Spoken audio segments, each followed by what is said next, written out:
Welcome to This Explainer. Look, today we're diving into something deeply personal, but also universally pondered, finding the perfect time for intimacy in marriage.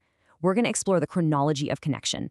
It's basically a fascinating blend of psychology, biology, and relationship research that helps us understand how timing actually impacts the closeness with our partners. So let's jump right in. So, have you ever wondered if there's really a best time to make love? I mean, think about it for a second. Is it early in the morning when the sun comes up and the house is perfectly quiet? Or is it late at night after a really long, exhausting day? Or maybe is it just whenever a spontaneous opportunity pops up?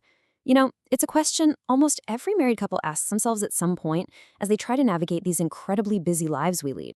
Well, here's the honest truth. There just isn't one perfect time. That's a total myth. Every single marriage, every schedule, and every person's energy level is completely different, right? We all have different responsibilities and preferences. What psychology and relationship research actually show us is that timing shouldn't be viewed as some rigid role. Instead, think of timing as a vital tool for connection. When you figure out the time that works for your unique rhythm, it can dramatically improve intimacy, strengthen emotional bonds, and just boost your overall relationship satisfaction. All right, Section 1, Exploring the Clock. So a lot of couples aim for, say, 7 a.m. And experts note that morning intimacy works wonderfully for some folks because, well, they wake up feeling completely refreshed, there are fewer distractions, and you can start the whole day feeling emotionally connected. But for others, 10 p.m. is literally the only quiet sanctuary they get. The kids are finally asleep, the workday's done, the phones are put away. It's a peaceful time that creates a beautiful opportunity for closeness. And then, of course, there's the weekend. Escaping that stressful weekday rush and just slowing down, that makes all the difference in the world. It really helps couples feel so much more present with one another. This kind of leaves us with two very different mindsets. You've got the endless search for the perfect hour, which honestly treats intimacy almost like just another task to check off a literal clock. But the healthiest marriages, they don't depend on finding the perfect time on a watch. They focus on making time. It's all about prioritizing that connection amid the busyness of life. Sometimes that means actively planning a date night or literally just putting the phones in another room so you can reconnect. It's about choosing each other, plain and simple. Moving on to Section 2, the emotional timing. Now, this might sound completely obvious, but the best moments happen when you're both actually relaxed. I mean, one of the absolute worst times for intimacy is when one or both of you are completely overwhelmed by stress.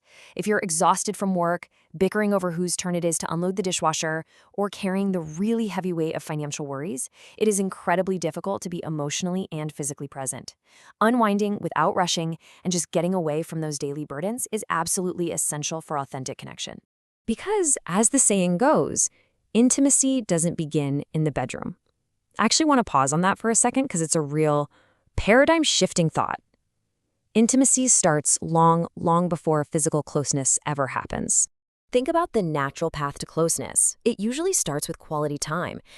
Laughing together, going on a date, taking a nice walk, or just cooking a meal together in the kitchen. That shared, relaxed time naturally flows right into meaningful conversations where you start opening up more. And that creates emotional closeness, which then seamlessly leads to deeper physical intimacy. It's a totally organic sequence. One step just naturally feeds right into the next. But what happens when things aren't flowing so naturally? Well, you have to remember this. Problems need to be solved, not hidden.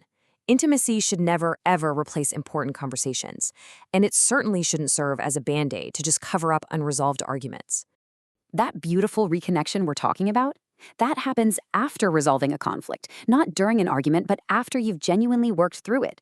When couples communicate honestly, when they truly forgive one another and reconnect emotionally, intimacy becomes this deeply meaningful way to express love and rebuild that closeness. But again, the conflict really must be genuinely resolved first. Honest communication has to pave the way. Okay, Section 3, creating a pressure-free zone. One major mistake some couples make is treating intimacy like an obligation. Like it's just another chore on the to-do list where a partner ends up feeling pressured. That instantly stifles any real connection. Instead, you've got to focus on mutual enthusiasm. Healthy intimacy grows best when both partners freely want to share the experience together. Mutual enthusiasm creates a vastly stronger connection than obligation ever will. Which brings us to Section 4, connection over the clock. To really foster a healthy, intimate marriage, you need to communicate openly about your needs and preferences. You absolutely must respect each other's comfort levels and boundaries. Make time for romance instead of just sitting around waiting for some mythical perfect moment to magically appear. Don't let work or phones or daily stress steal all your time together. And finally, show affection outside the bedroom.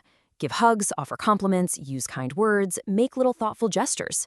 Because when a partner feels appreciated, respected, and truly listened to, those emotional experiences create a much stronger desire for physical closeness later on. Ultimately, the best time for intimacy isn't determined by a clock at all. It's determined by connection.